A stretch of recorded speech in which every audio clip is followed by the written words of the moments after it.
Bom dia, meu nome é Alexandre, faço parte do grupo aí junto com Gustavo, com Maria Eduarda e com Sábio. Hoje nós iremos apresentar um seminário sobre as inter-relações entre a anatomia vegetal e a produção vegetal. Bom, na introdução nós resolvemos colocar uma frase que sintetizasse bem, todo o conteúdo que será abordado aí durante o seminário. O estudo visa mostrar a relação de vegetais com micro-organismos e herbívoros. Bom, vamos falar um pouco agora sobre a importância da anatomia vegetal para a produção vegetal. Antes de falar da importância especificamente, é válido destacar que existem inúmeros estudos voltados para a resistência de vegetais a micro-organismos específicos. Isso acontece porque muitos agricultores no Brasil, eles produzem em forma de monocultura. E essas monoculturas, elas são afetadas aí, por micro-organismos específicos. Então, os agricultores, eles visam criar vegetais que sejam resistentes aí a esses micro-organismos. Vou falar um pouco agora sobre a relação entre a propagação vegetativa e os aspectos estruturais. É fundamental conhecer os aspectos estruturais para que haja uma propagação vegetativa com sucesso.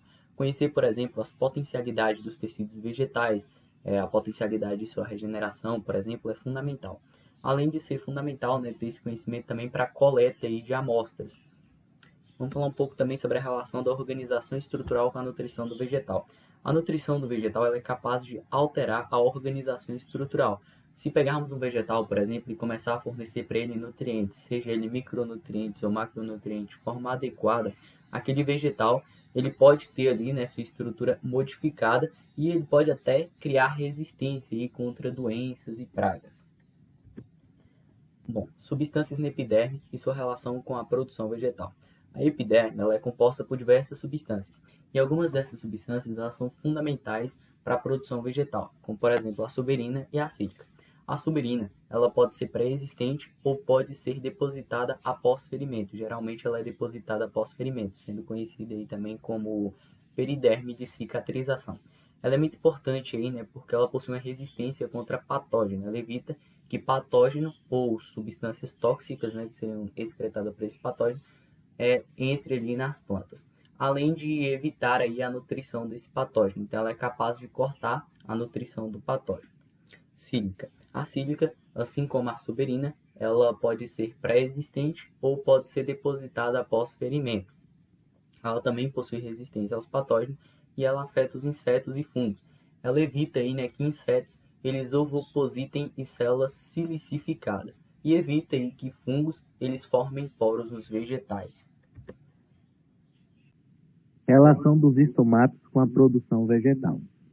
Bom, os estomatos são estruturas importantes para a produção vegetal, pois representa a porta de entrada e escoamento dos gases para a fotossíntese, onde esse processo primordial está relacionado diretamente com a produtividade vegetal, além de ser também porta de entrada para micro-organismos, as diferentes espécies de plantas.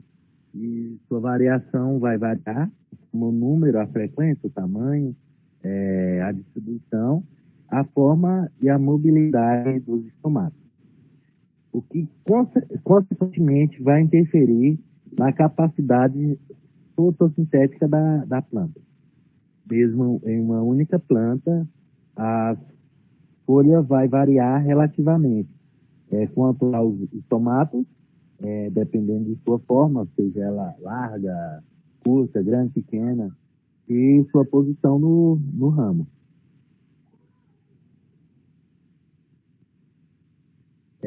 A relação entre tricomas e a produção vegetal.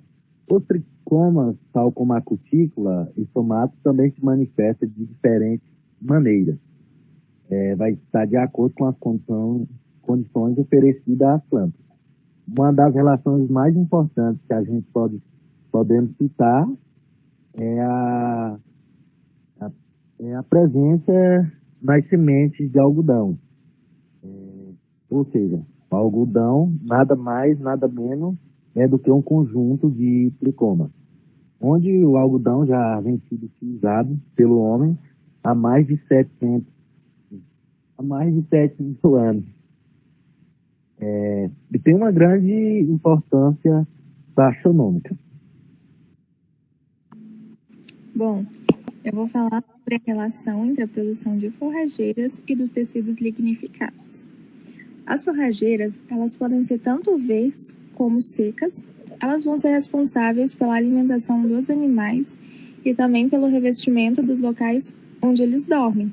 Elas também podem ser tanto pura quanto misturada. Geralmente é mais comum que ela se misture com capim ou com farelos de vegetais. As forrageiras, elas também vão impactar bastante na nossa economia. O Brasil, por exemplo, é um dos maiores produtores, consumidores e exportadores de sementes forrageiras, gerando cerca de 500 milhões por ano. Agora, já entrando nos vegetais, neles há uma grande diversidade de tecidos, como o de preenchimento vegetal, que são os parênquimas, e os de sustentação, que são os colênquimas e os esclerênquimas. O esclerênquima é constituído por células mortas, encorpada de lignina e celulose. Essa lignina dá ao tecido uma rigidez, que vai proporcionar uma resistência e uma sustentação maior da planta. Mas essa lignina ela também pode trazer certos malefícios às forrageiras, como, por exemplo, problema de aproveitamento de energia, uma menor digestibilidade do caule. A bainha foliar ela tem uma menor degradação do que a lâmina foliar e a temperatura pode aumentar a proporção dessa lignina, empobrecendo a qualidade das forrageiras. Bom, podemos concluir com isso que não há padronização das inter-relações, tem a menor incidência de estômatos, gerando a resistência das cultivares. Existem também muitos estudos sobre a relação entre a anatomia vegetal e a fitotecnia, que evidenciam a importância da relação dinâmica entre o corpo vegetal e seus respectivos tipos de manejo. Deve-se levar em conta também a ligação do objeto estudado com o meio em que ele está inserido. Qual o problema em questão? Vimos aí que tem uma inter-relação entre a produção vegetal e a anatomia vegetal. Alguns tecidos foram a epiderme, a sílica e a suberina, que estão presentes aí no tecido súbero.